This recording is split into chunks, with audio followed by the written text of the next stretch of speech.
Often that a mayor takes office vowing to raise property taxes, but Aurora's new leader is taking a different approach. John Lesh took over for two-term Republican incumbent Richard Irvin last week. We sat down with Lesh at Aurora's Society 57 Cafe, where he told me the first job is to clean up a financial mess that he says Irvin left him. I've taken some early steps by canceling and saying we are not doing the City of Lights Center, which was a $124 million but underestimated project.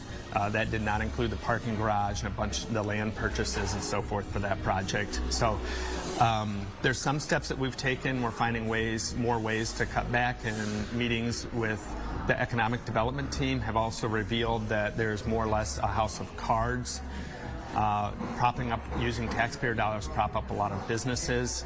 About half of the deals that were done through Invest Aurora appear to be on shaky ground or in default, or have already gone to court for settlement. So this is a public-private agency that gave incentives to these businesses, and these businesses are not sustainable, you're saying? Correct. So the loans are made under Invest Aurora, but that group has since been merged into a new group called the Alliance, which includes Chambers of Commerce, the Aurora Downtown.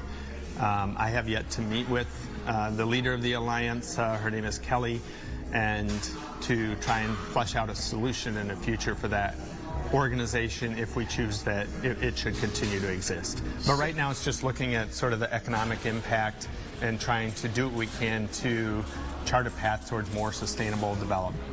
How do you, when you look at all the debt the town faces, how do you craft a budget and get back into fiscal stability? Does that mean maybe property tax hikes have to happen to make up for that? So generally when you go out to bond, you have to tell the lender that you're going to have some money to pay that bond off, and generally it is tied to a property tax increase. I let the public know that that was a likely outcome. I'm going to do my best to cut back where we can, but I just articulated, some of these are contracts that are signed in more or less a done deal. And you talk about these businesses, you know, there are a lot of businesses here downtown. You probably don't want to see it hollowed out, so how do you keep these businesses going on their own? We're going to have to work creatively to find creative solutions.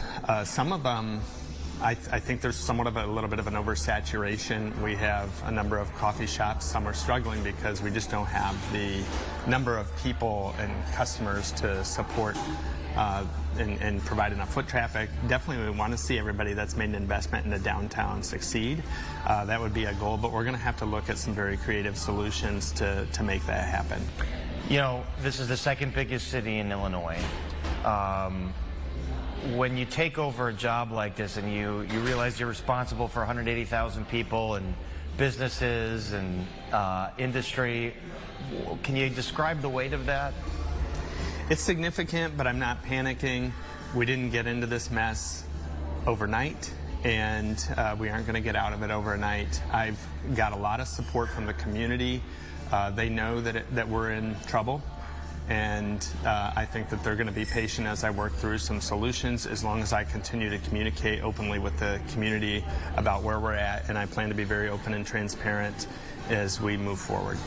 By the way, we're going to do this every Monday, talk to a suburban mayor at an establishment of their choice. That was Society 57 in Aurora and Mayor John Lesh. And we're back after this with the latest on efforts to keep some unwanted invaders out of Lake Michigan.